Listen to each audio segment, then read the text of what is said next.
certain point he just said to the interpreter, "I don't like him." and she said, "Why?" She said, "I don't like his head." I don't like his head.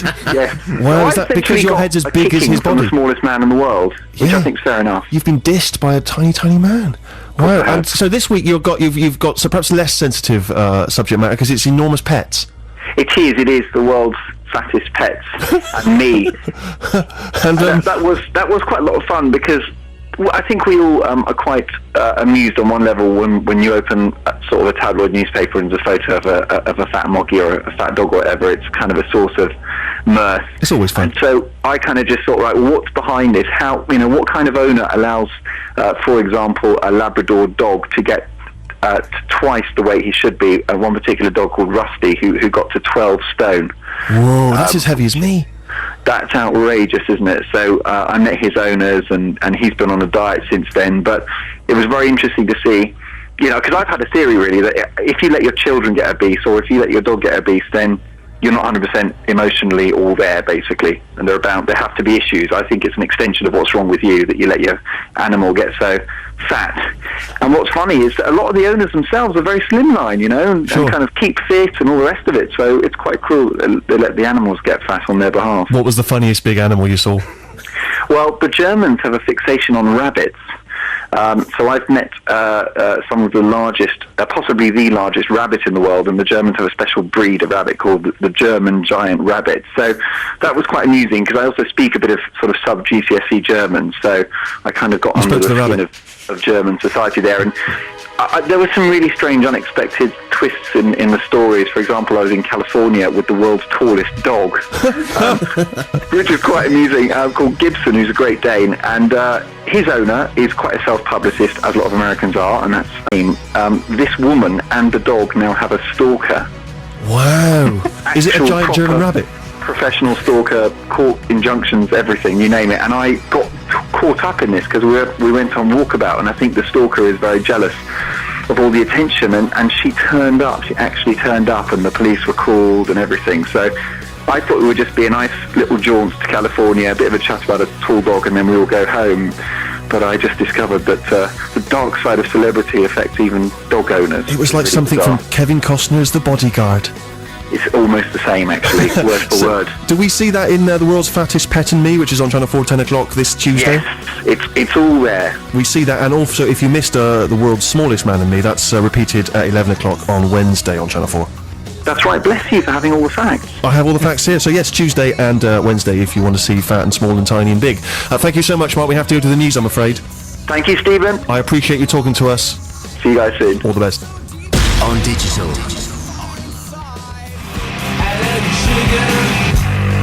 From the 1992 album Dirty, that's Sonic Youth, of course, and Sugarcane. It's the Steve Show, BBC Six Music with me, Steve Merchant.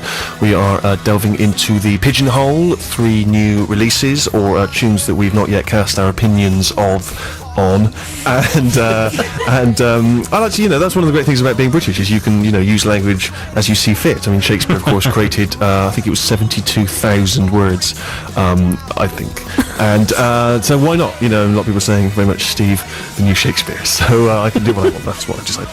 Okay, so we got tunes from The Wedding Present and also from Scarlett Johansson, in case you've missed any of the stuff that's on this new album. She's done of Tom Waits covers, but first up we'll have something from CSS. Get your opinion on this one, guys. It's called Rat is Dead.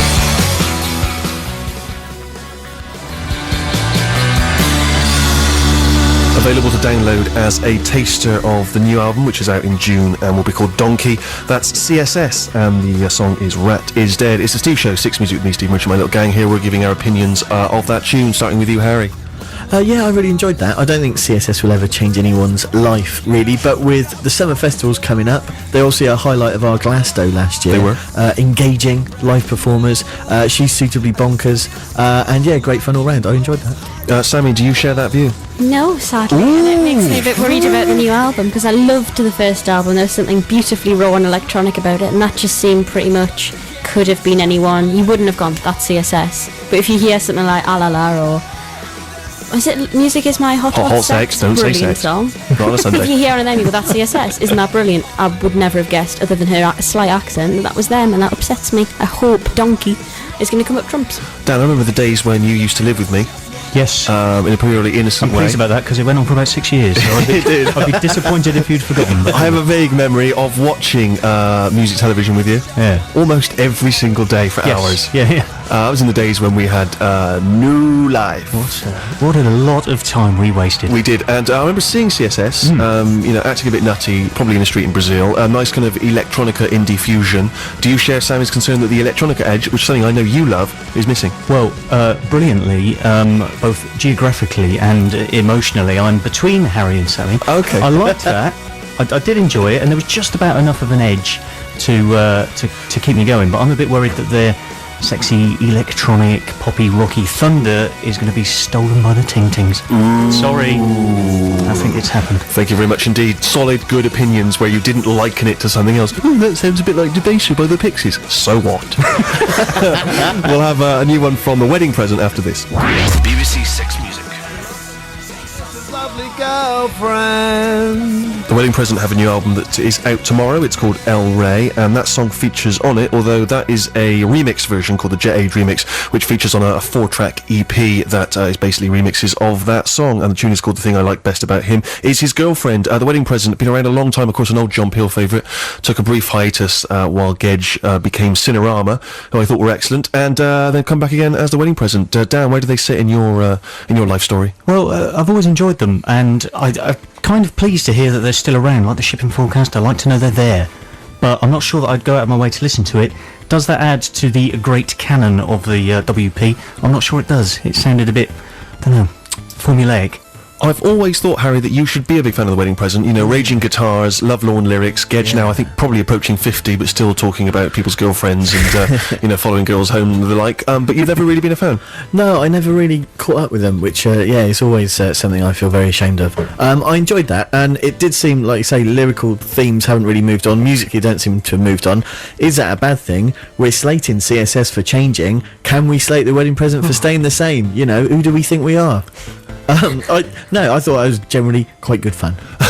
The Wedding Present have always been sort of an underrated band. I mean, they've always been slightly ahead of the curve, and yet perhaps not always noticed. When people started copying, grunge and Pavement and stuff, Gedge had already done it. Later, with the big strings and stuff on Cinerama, long before Miles Kane and the other fella were doing the last Shadow Puppets, he was ahead of the pack. But that doesn't mean he's necessarily, filtered into your focus, has he? He hasn't, and they haven't. I've never really listened to them, to be completely honest. Oh, you fool. Well, exactly. There are many artists where I think I really should delve into the back catalogue, and I don't think I should judge that band on that song. But would that perhaps take you towards some of their classic albums? That would put me off listening to them, and I know I really should listen to them, so I'm going to pretend I didn't hear that. I'm just going to pretend I didn't hear it. Okay, well, listen, a lot of people are saying, should actresses sing? Are a lot of people saying that? Yeah. Yes, they are. And I thought just clarifying. And Scarlett Johansson, of course, has put out an album of all Tom Waits covers, except one song, which I think she's co-written with someone else. And it was a controversial move. In case you've not yet heard it, here is Scarlett. This was the first single from her album. It's called Falling Down.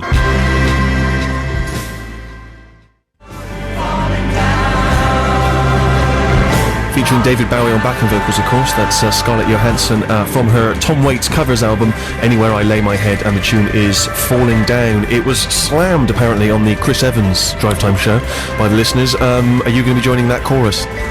Well, history is littered with successful actors and actresses who've hit the pop charts. Also Johansson there, Imbruglia, the Woolpackers. In that field, it's probably up there with those, but it's utterly sad. It's just a really, really self-indulgent load of old twaddle. Do you share that view? Largely, yes. I think the trouble is everyone would hear actress making album of covers of Tom Waits. We're expecting a real horrible car crash of an album. It sounds like she's had a big stab. Okay, so perhaps it's that much better than we all expected. But that only takes it up to the sort of level. Yeah. And if it wasn't Scarlett Johansson, would we be giving this any time of day? Sammy, I need to keep it tight because I want to squeeze in the zombies before the end of the show. Slightly different opinion. If I didn't know that was Scarlett Johansson, I might like it a bit more. Really? Yeah, I think that might be what's put me off, but it isn't that brilliant, to be fair. You wouldn't go out your way and What's buy she it. doing on the front of the NME? It's ridiculous. I think that's because women don't like other women who are successful. That's why you've slammed her. That's why you've No, slammed her. not at all. Yes, it is. We all know that's true. We all know that's true. I'm very excited because on the 29th of June, Colin Blunstone and Rod Argent, who were the Zombies in essence, will be here playing musically for us on this show, which is very exciting. So we'll squeeze in a final tune, and it's their classic, She's Not There. Thanks very much indeed for listening. Thanks to the gang. And I think one thing we can be proud of is the good old BBC. Yay!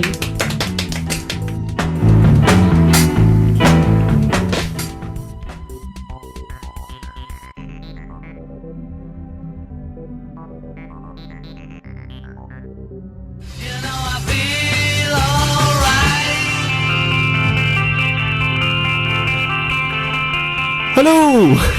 Welcome to the show. I don't know why I said that. I've never really known how to greet people at the beginning of the programme. Hello! Hiya! Is that better? Is that more? It sounds like a kids presenter, doesn't it? Hiya! Welcome to Six Music. Do you like indie music? Do you like old classics like the Beatles? Stay tuned. I've got my fun gang with me as well. Hiya! I don't like it. It's weird, isn't it? No, I don't like it. It's not you. What? How should I normally start the show? What do you think? Just keep it a bit more street. You. No, because that's not you either. There was a brief period I remember. You weren't in my class at school, were you, Her? No. There was a brief period when I first moved to secondary school, I remember, when they used to call out the register and you had to just say yes or present, whatever. And for a while, I combined putting both thumbs up, like the Fonz, with yo. So she'd say merchant, yo. I mean, in an effort to try and set an example, you can kind of rebuild yourself when you go to your next school, and mark yourself out from the crowd. Who's that cool and mysterious guy in the corner? And that was what I thought would win me, hip new friends. People say that I would have been bullied if I'd gone to a comprehensive school, Steve. Undoubtedly. If you turned up at my school where you had to stand up in Latin and just say a motto for the day, and you'd sit there with your thumbs and your extraordinary premature height as well and just said, yo, you would have been, so many wedgies, so many woodies. It's such a shame that you didn't go to my school, because what would have been great is you'd have been the one person I could have bullied, quite rigorously with you're a boater that you were forced to wear by your parents, just knocking that off and snapping your braces and your breeches. My fiancée and I were talking about if we're blessed with children, whether or not we'll send them to a local school where we live in North East London, and she decided we probably couldn't because they would be bullied for being posh. Yes. And then I said, God, do you think we're going to have a posh baby? Do you think that's going to happen? The doctor's going to take us to one side, take us into an ante-room and say, I'm very, very sorry. I'm afraid your baby is posh. It's just incredibly posh. They can pick that up on the scans after They about can, 28 weeks. But how do you stamp out early signs of poshness? I don't know. I play certain types of music while they're in the womb, maybe. Just pre-birth anti-posh devices. Anti-posh music. What is anti-posh music? I really Dizzy can't think Rascal? of it. Maybe. Just Yeah, a bit of endless Dizzy Rascal. Yeah, a little bit of Lethal, maybe. Little Lethal Bizzle. A little bit of Lethal Bizzle. Yeah, that would be good. Oh, a little baby bizzle. Yeah. Well, listen, thanks very much indeed for contributing to this first link. I appreciate it. I wanted to explain why I played the Beatles, but maybe I'll play some more music and then we can explain in a second why we played the Beatles from 1964. It's going well. Cheers.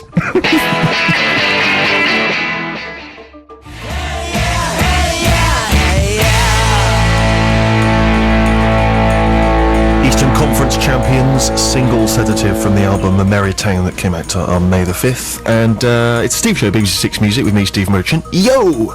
And my gang here. We'll just quickly introduce them. Far left. Yes, hello, Harry. Thank you. That could have been smoother. It's Yeah, disappointingly it could slow. I Very don't know whether tiny. it was your left or my left. Figure it out. And sat next to him. Dan. Tiny Dan, sorry. Thank you. Yes, Please give us your moniker, otherwise no in one's got any case you idea. can't tell from my voice, I'm so small it's ridiculous. Imagine a little, perhaps an early Walt Disney sketch of Mickey Mouse when he was even tinier. And there you are. And sat next to him, full suit and tie, as you'd expect, is Rufus. Super posh Rufus. Hello, everyone. Thank you very much, Steve. Steve. Polite. And next to Rufus. In desperate contrast, super common Sammy from the north. Oh, don't say that, however truthful it may be. And thank you very much indeed for tuning in. So, yes, I played the Hard Day